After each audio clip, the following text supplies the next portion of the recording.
श्री कृष्ण कहते हैं, समय कभी नहीं रुकता। आज यदि बुरा चल रहा है तो कल अवश्य अच्छा आएगा। आप केवल निस्वार्थ भाव से कर्म कीजिए और वही आपके हाथ में है। वन में स्थित एक आश्रम में एक ज्ञानी साधु रहते थे। ज्ञान प्राप्ति की लालसा में दूर दूर से छात्र उनके पास आया करते थे और उनके संदिग्ध में आश्रम में ही रहकर शिक्षा प्राप्त किया करते थे। आश्रम में रहकर शिक्षा प्राप्त करने वालों छात्रों में से एक छात्र बहुत आलसी था। उसे समय व्यर्थ गंवाने और आज का काम कल पर टालने की बुरी आदत थी। साधु को इस बात का ज्ञान था, इसलिए वे चाहते थे कि शिक्षा पूर्ण कर आश्रम से प्रस्थान करने के पूर्व वह छात्र आलस्य छोड़कर समय का महत्व समझ जाए। इसी उद्देश्य से एक दिन संध्या काल में उन्होंने उस आलसी छात्र को अपने पास बुलाया और उसे एक पत्थर देते हुए कहा, पुत्र, यह कोई सामान्य पत्थर नहीं है बल्कि पारस पत्थर है। लोहे की जिस भी वस्तु को यह छू ले वह सोना बन जाती है।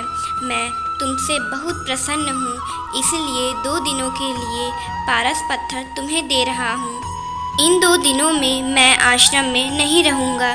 मैं पड़ोस के गांव में रहने वाले अपने एक मित्र के घर जा रहा हूँ। जब वापस आऊँगा तब तुमसे ये पारस पत्थर ले लूँगा। उसके पहले जितना चाहो उतना सोना बना लो। छात्र को पारस पत्थर देकर साधु अपने मित्र के गांव चले गए। इधर छात्र अपने हाथ में पारस पत्थर देखकर बड़ा प्रसन्न हुआ। उसने सोचा कि इसके द्वारा मैं इतना सोना बना लूँगा कि मुझे जीवन भर काम करने की आवश्यकता नहीं रहेगी और मैं आनंदपूर्वक अपना जीवन व्यतीत कर पाऊँगा। उसके पास 2 दिन थे। उसने सोचा कि अभी तो पूरे 2 दिन शेष हैं। ऐसा करता हूँ कि एक दिन आराम करता हूँ, अगला पूरा दिन सोना बनाता रहूँगा। इस तरह एक दिन उसने आराम करने में बिता दिया। जब दूसरा दिन आया तो उसने सोचा कि आज बाजार जाकर ढेर सारा लोहा ले आऊँगा और पारस पत्थर से छूकर उसे सोना बना दूँगा। लेकिन इस काम में अधिक समय लगेगा नहीं, इसलिए पहले भर पेट भोजन करता हूँ, फिर सोना बनाने में जुट जाऊँगा।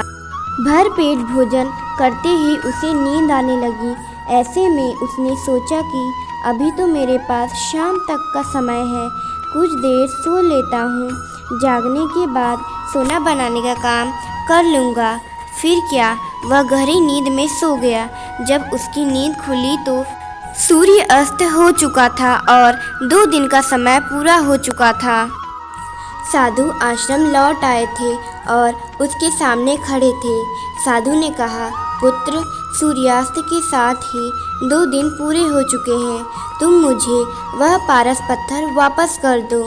छात्र क्या करता, आलस के कारण उसने अमूल्य समय व्यर्थ गंवा दिया था और साथ ही धन कमाने का एक सुअवसर भी। उसे अपनी गलती का एहसास हो चुका था और समय का महत्व भी समझ आ गया।